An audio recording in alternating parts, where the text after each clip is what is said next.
নমস্কার বন্ধুরা, আজকের আবার চলে এসেছি নতুন একটা ভিডিও নিয়ে, শর্ট ভিডিও নিয়ে। আজকে ভিডিও নিয়ে চলে এসেছি। দেখুন, আজকের কচিকাচারা আমার কাছে আবদার করেছিল পিকনিক করবে বলে, কিন্তু আমরা সবাই রাজি হয়েছিলাম পিকনিক করব, কিন্তু কোনো এক পরিবারের জন্য আমরা আর করতে পারলাম না। তার অসুবিধা থাকার জন্য আর একজনকে বাদ দিয়ে, একটা পরিবারকে বাদ দিয়ে তো পিকনিক করা যায় না, যেহেতু যে এক পাড়ায় থাকি, একসাথে থাকি, সেই জন্য এখন পিকনিকটা আমাদের ক্যান্সেল। কিন্তু বাচ্চাদের যে আনন্দটা, সেটাতে আমরা ওদেরকে বঞ্চিত করতে পারি না। তাই ওরাই বললো যে মা, আমরা বাচ্চারা মিলে একটা পিকনিক করব। দেখুন, সবাই পিকনিকের জন্য তোড়জোড় চালিয়ে দিয়েছে। আর পিকনিকটা ওরা করতে চাইছিল আমার ছাদ বাগানে। দেখুন, আমার এই ছাদ বাগানে এরা সবাই বসে গেছে সবজি কাটতে। একে একে সবাই মিলে হাতে হাত লাগিয়ে সবজিগুলো কেটে ফেলেছে। কে গাজর কাটলো, বিনস, মটরশুঁটি, আলু, চালকে ধুয়ে ফেললো। সবাই এক একজন এক এক রকমের দায়িত্ব নিয়ে সমস্ত কিছু এরা নিজে হাতে করেছে। এই ছটাই বাচ্চা দেখুন টুকটুক করে সুন্দরভাবে রান্না করেছে। আমরাও চাই ওরা সবার সাথে মিলেমিশে থাকার যে একটা প্রবণতা এদের মনের মধ্যে জন্মাক। এখন তো সবাই একা একা থাকতে ভালোবাসে, মোবাইলের সাথে সবাই সময় কাটাতে বেশি ভালোবাসে। তাই এদের এই টুকটাক আনন্দগুলো যদি মিলেমিশে থাকার মধ্যে থাকে,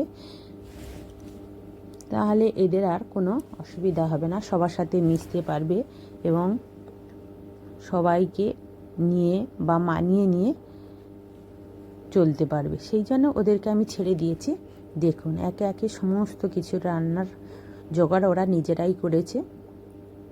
আমি বা কোনো গার্জেন এসে এদের কোনো হেল্প করেনি। দেখুন, এরা এই যে মাংস কষাচ্ছে।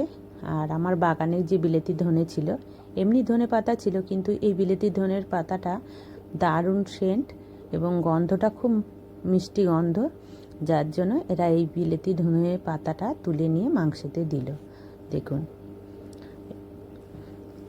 আর এই পাতাটা লাগানো, গাছটা লাগানো কোনো কঠিন ব্যাপার না। একবার এনে বসিয়ে দিলে এ কোনো দিন আর মরেই না। যাতে গোড়ায় যদি জল না জমে, তাহলে অনেক দিনই থাকে।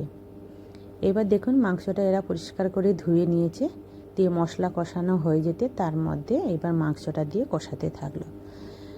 এরা দেখছি সবাই মিলেমিশে কাজগুলো করছে। এই যে দুজন বসে আছে দেখুন, ফুচকে দুটো, একজন সিলিন্ডার আর একজন শুধু উপর নিচ করছে। কার কী লাগছে এই পুচকে, সে জিনিসগুলো এনে দিচ্ছে। এটাই হলো ওর কাজ, সিঁড়ি ভাঙা, একবার উপরে একবার নিচে। যেগুলো যেগুলো নেই সেগুলো নিচে গিয়ে ও নিয়ে আসছে। মোটামুটি এরা সব নিয়ে চলে এসছে। টুকিটাকি যেগুলো থাকে সব জিনিস তো আর মনে করে নিতে পারেনি, তাই এই ছোট সবসময় নিচে যাচ্ছে আর আসছে। আমার রান্নাবান্না হয়ে যেতে আমি উপরে এলাম দেখতে। দেখি না এদের রান্না কমপ্লিট।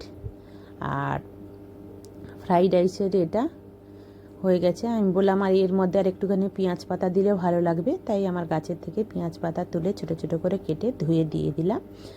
সমস্ত কিছু ক্রেডিট কিন্তু ওদেরই, আমার কিছু নয়। আমি সামান্য একটু পেঁয়াজ ওদের মধ্যে দিয়ে দিলাম। রান্না বান্না সবই কিন্তু ওরা নিজে হাতে করেছে দেখুন। আর এই যে মিলেমিশে সবাই খাচ্ছে। এইবার আবার খেতে বসে গেছে। পুচকে তো আর যাবে না নিচে, কি করে তরকারিটা বার করবে এবং দেবে। দেখুন, বড় হাতা নিয়ে আসেনি, এই ঝাঁঝরি হাতাটা দিয়েই মোটামুটি একটা ছোট্ট পুচকে চামচ আছে, সেটা দিয়ে ওরা নিতে চাইছিল। আমি তখনই বললাম ঠিক আছে, ঝাঁঝরিটা দিয়েই আমি দিয়ে দিচ্ছি। ওরা প্রথমে নিচ্ছিল, পাচ্ছিল না বলে আমি একটু ওদের দিয়ে দিলাম। তারপর ওরা নিজেরাই নিয়ে নিয়েছে। দেখুন এরা কত আনন্দ করেছে। আর আপনারাও ছোট ছোট বাচ্চা বা বড়দের এমনি করে সবার সাথে মিশতে ছেড়ে দেবেন এবং একসাথে ভাগ করে মজা করে খাওয়ার আনন্দটাই আলাদা।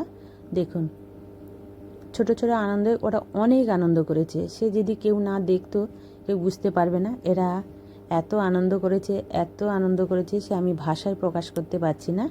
খুবই আনন্দ পেয়েছে। বলে মা, এবার তোমাদের সাথেই করব। আমরা তো অনেকই আনন্দ করলাম, দুবার পিকনিক করলাম, কিন্তু তোমরা আমাদের করলে না। আমরা কিন্তু প্রত্যেক বছরই 4-5 বার করে পিকনিক করি। এখনও পর্যন্ত আমাদের পিকনিক শুরু হয়নি। আর শীত তো বিদায় নিতে চলেছে প্রায় বলতে গেলে। এরপরেই পিকনিক কিন্তু আমরা সবাই মিলে করব। দেখুন, মাংসটা কিন্তু দারুণ হয়েছে। ফ্রাইড রাইসটা কিন্তু ঘরের চালেই করেছে।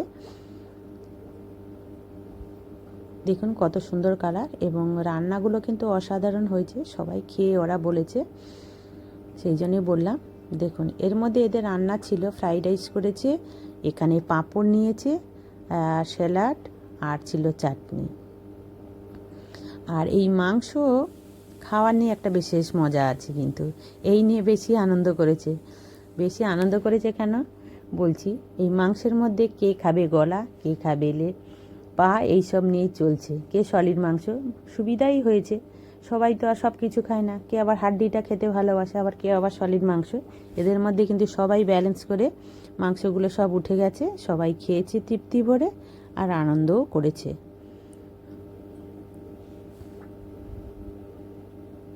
দেখুন মোটামুটি রান্না সমস্ত কিছু শেষ হয়ে গেছে, কিন্তু রাইসটা একটু থেকে গেছে।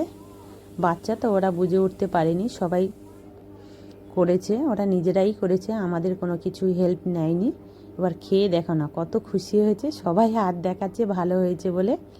দেখুন এদের আনন্দের সাথে আপনাদের ভালো লাগলে ওরাও লাইক দেখাচ্ছে, আপনারা একটা করে লাইক দিন, এদের উৎসাহ দিন যাতে এরা আরও ভালো পিকনিক করতে পারে। খেয়ে নিলে তো পিকনিক শেষ হয়ে যায় না, এর মধ্যে অনেক কাজ থাকে, তাই এরা সমস্ত কিছু জিনিস গুছিয়ে গেছে, নিয়ে নিচে চলে গেছে। সেখানে গিয়ে সমস্ত জিনিস নামিয়ে নিয়ে আবার মাজা ঘষা করে পরিষ্কার করে জায়গাটা একদম সুন্দরভাবে করে দিয়েছে।